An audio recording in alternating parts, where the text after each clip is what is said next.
The Chicago Bulls suffer their 9th straight loss after a 99-105 loss to the New York Knicks. We're going to talk about it, break it down all and more right after this.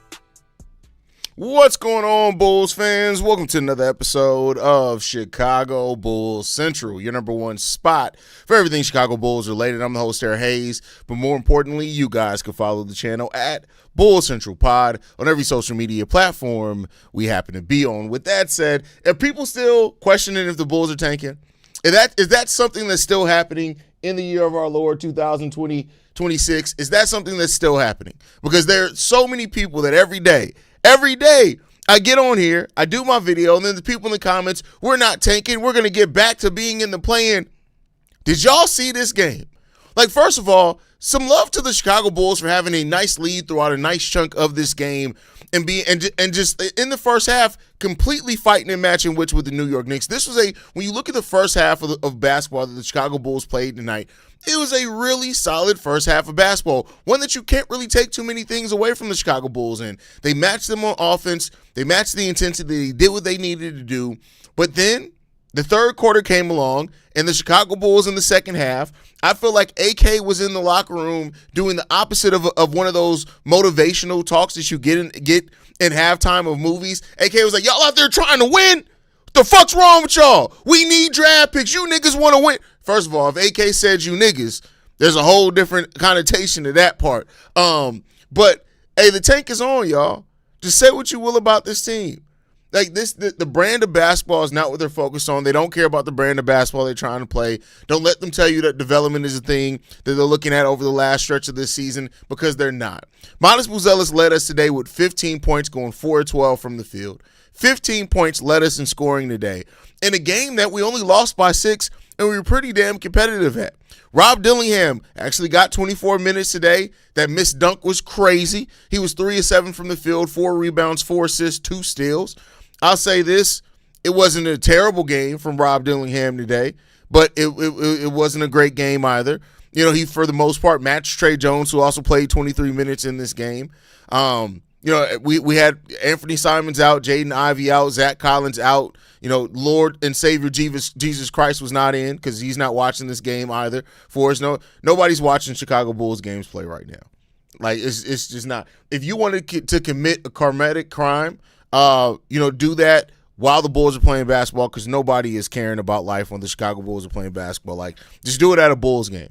Do it as a Bulls game. You might find the one spot in which in which, you know, God may not be looking. If you do something at a Bulls game, it may not go on your ledger because they don't give a shit. They don't give a damn. But the tank is definitely on. Tank is good. The Bulls aren't going to catch up to, we know they're not going to catch up to Brooklyn. They're not going to catch up to Washington. But for them to stay out the play-in and increase their odds, that's definitely going to be something that happened today. Just period. It's clear what the Chicago Bulls do. Oh, and don't get an ingrown toenail, because if you get an ingrown toenail, you're missing a week. The Bulls are going to use that to their advantage to keep you out a week. I think we see that. It's clear. It's evident. There ain't no more questions about it. The Bulls are absolutely tanking. At this point, give us that number one pick. All right, we'll see. Good lost, fellas. Good lost, fellas. Come on, Cordell. Come on, bro. I know you've been seeing me completely kill Shay and Jeremy for the grammar. The good lost, fellas. Good loss, fellas. LOSS. Can't wait till the draft and offseason. Hey, I feel you. Coaching staffs must be telling Modest to not shoot mid. Oh, yeah, we are. We knew that. Are you a new Bulls fan? We knew that. He's gone on live to say that's what Billy Donovan has told him to do. Bulls suck. Let's watch baseball. Listen, that is funny. At this point, tanking the only thing that makes sense. However, unless we get the number one draft pick, I'm not convicted. We won't fuck up and draft another. Convicted. You're not convicted. Nick, what? God, I know you didn't watch the Bulls game, but you don't watch my chat either. Like, did you not bless these motherfuckers with grammar and proper spelling? Why is that Why is that hard to come by? What did I do? Jesus, what? Please tell me. You gave me my gift to be talking for a living. You can't give these niggas the gift of spelling for a living? That can't be what happens? No, okay, all right. I'm convinced we won't fuck up. First of all, you can fuck up with the number. Go and look at the number one overall picks that fucked up. So if you think they're going to fuck up, getting the number one overall pick ain't going to save it either. You look at the schedule, and we easily lose a few. Oh, listen, me and Pat over on Locked On Bulls predicted 2 wins the rest of the way after the All-Star break. I predicted 5 wins after the All-Star break. Right now, it's looking more and more likely that Pat's right. This team ain't gonna win a lot of games the rest of the way. It's just not gonna happen. Hopefully Billy is gone in the offseason and clean house. Either way, we need that number one pick. Listen, I don't have no trust in this Bulls front office and this team to fire Billy Donovan. I don't have the faith in it. Cam Boozer might be a good fit with his Bulls team. If we're like Cam Boozer be the last one that I will pick in the top 3. That's just my personal opinion. Not to say that he's not talented, he's not going to be a damn good NBA player, but he'd be the last one that I would pick.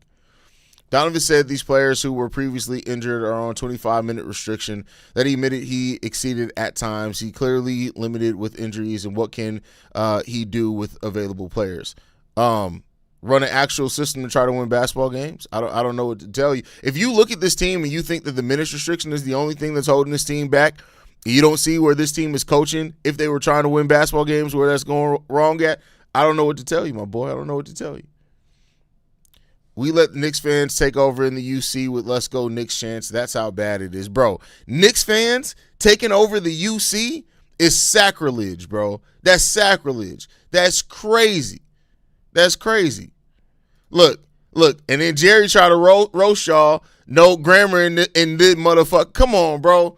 Come on, man. Come on. Yeah, I just want y'all internet turned off is really what I do. Not saying it's going to happen, but if the Rockets do eventually part ways with Ime Udoka because they feel they're underachieving expectations with him, I would love to have him as a coach and develop. Listen, Ime Udoka is a good coach, and I'll never take away from him. I think he's a really damn good coach. He's a floor raiser for sure. But you guys know, if the Bulls hire a coach, I want the next great coach. I don't want another rehash. I want Chris Quinn. I keep going back to that. I want Chris Quinn to be the next coach of the Chicago Bulls.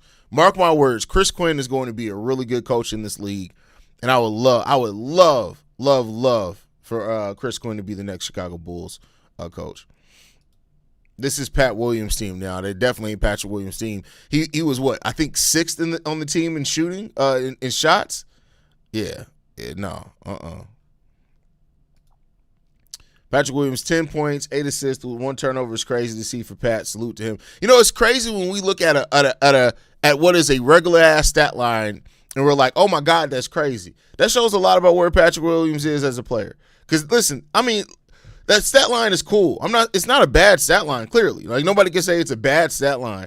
But it's also not some stat line where you're looking at and you're like, hey, this nigga, you see what this nigga was out here doing some shit. No, it's not that at all. It's still trash. The fact that we even are looking at that stat line and like, hey, that's a pretty good stat line, tells you exactly how low the bar is. Tells you exactly how low it is. Yo, Hayes, I'm new here. As of today, February 22nd, 2006, please rank the top 5 picks of this. Oh, I don't rank picks. You're new here, so you don't. I'm not doing that, bro. That's not what we do here. That's not what we do here. I'm not ranking no picks. I'll give my opinions on the picks in an episode where I actually talk about the draft. I'm not randomly ranking picks. All I want to see is some development and chemistry between the players. Am I asking for too much? It seems like it. It seems like normally I'll tell you no, but it seems like it. It seems like you may be. Let's just look at the starting stat line today, right? So Modest Buzelis led us in scoring today with 15 points, 4 rebounds, 3 turnovers. That's what he had. No assists. He was 4-12 from the field to get those 15 points. You then have Isaac Okoro, who ties us for second leading scorer. He goes 4-10 with 6 rebounds, 1 assist, 2 turnovers. Jalen Smith's our second leading scorer. He goes down in this game. He only plays 18 minutes. He has 12 points in this game as well with 5 rebounds, assists, and a steal. Then you have Gershon Yabusele with 11 points, 13 rebounds. Shout out to Gershon, who's just a dog. Patrick Williams lead us off the bench with 10 points. You got Nick Richards with 9, Colin Sexton with 8, Trey Jones with 8, Rob Dillingham with 8. Ass. That's what that is. That is a 12-pack of monkey ass that just got delivered to us live on TV in living color. That's what that was. Listen, we're here to get through this together. If you are still a Bulls fan that is holding out for wins and that you still think wins are coming, I really have to ask you, what type of crack are you smoking? What type of meth are you smoking? You on that Walter White or something? Because there's no way that a fully grown human with a fully functional, non-drugged induced brain should think that this team is going to do a lot of winning the rest of the way. If you are seriously convinced that something's going to happen to make this team all of a sudden start winning this season, you have to lay off the drugs, go and touch some dirt, go outside barefoot, actually root back in with the universe. Get rooted, get grounded back in with the universe, take some time, do some ayahuasca, and chill the fuck out. Because there's no way in hell that you're really thinking that some wins are coming for this team. This team right here, not happening. It's not happening. It's done. It's done. It's over with. It's dead. D-E-D. Dead. It's done. Peterson, then Boozer, then I always mispronounce his name. AJ and Caleb Wilson. Listen, Peterson, I want AJ over both those guys. AJ is the one out of the top three that to me has leadership on the court, leadership off the court. He has the competitive edge, and he's the one that I think cares about defense the most. Not to say those other two don't try. Peterson is going to be great in this league, and I would never be mad at him in a Bulls uniform. But I would not be surprised if Peterson ends up a damn good, unstoppable 3-level scorer, but that doesn't give a shit about defense. And that maybe down the road you may have some questions on if he can act like he may be your best player, but he may not end up being your leader. With AJ, I think he can be both. So I'm really high on AJ personally, but that's just my personal opinion. And definitely AJ over Boozer. If they take Boozer over AJ and AJ's on the court, every one of those teams that do that is definitely going to hate it. Peterson, y'all cooked, but we knew that since the fake start. Man, listen, Bulls have been cooked. D-E-D, dead. Shout out if y'all know what movie that's from. If you don't know what movie that's from, you too young to be in the chat, is all I can say. What's the longest losing streak you think we hit before the season's over? Oh, what are we, 9 games now? I think this current losing streak goes at least 12 games. Let's look at the Bulls schedule. Let's predict when the losing streak's going to end, right? So we're at 9 losses now. Next up, we take on the Charlotte Hornets. That's an L. So that's 10. The Portland Trailblazers, I need that to be an L because I need them to win so that they continue bettering their odds. So that's 11 right there. Milwaukee, that's probably an L. That's 12. OKC, that's probably an L. That's 13. So we're at 13 losses. Phoenix, that's probably L. That's 14. Sacramento on March 8th. That's the Bulls' next win right there against the Sacramento Kings on March 8th. So this losing streak by the Bulls is going to go to 14 games. 14 games is how many losses we're going to have. 14 losses. Mark my words. 14 losses by the Chicago Bulls team. We'll get a win against Sacramento and maybe a win against Golden State. And then I say we lose to both LA teams, a win against Memphis, a loss against Toronto and Cleveland. Yeah, we're winning like 3-4 games the rest of the way, y'all. 3-4 games the rest of the way.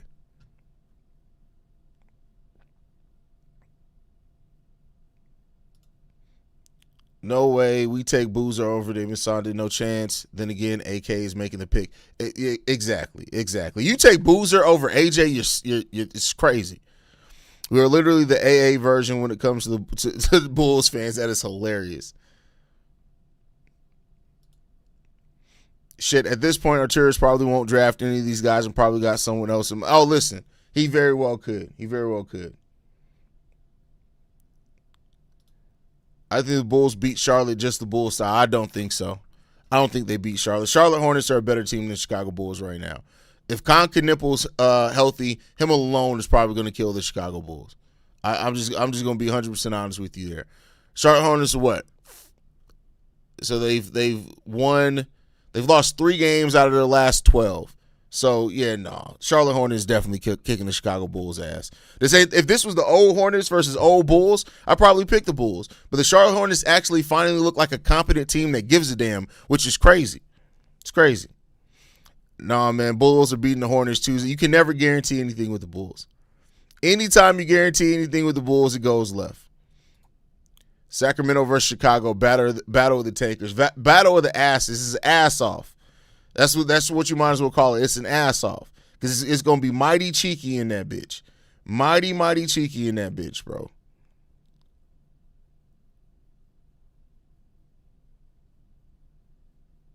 So.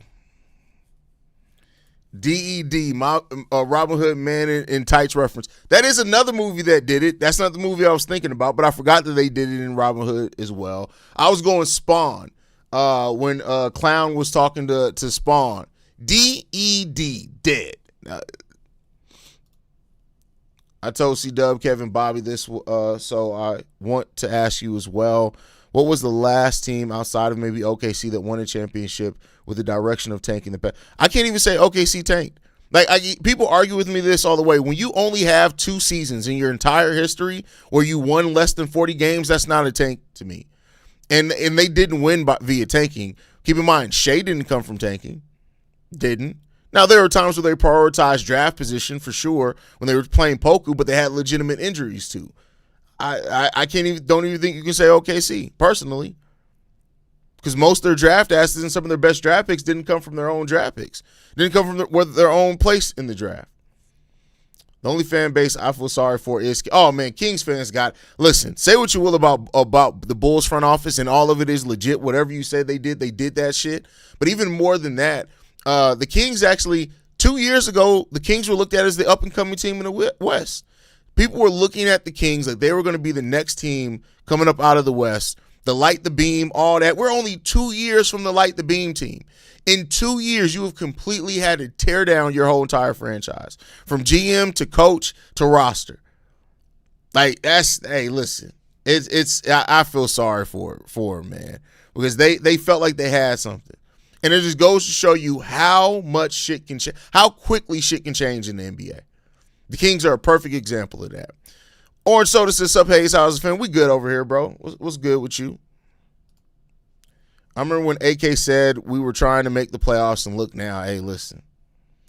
It's funny how quickly life can come at you is all I can say about that one. It's funny how quick life can come at you, because things change for this Bulls team mighty fast. That's all I can say.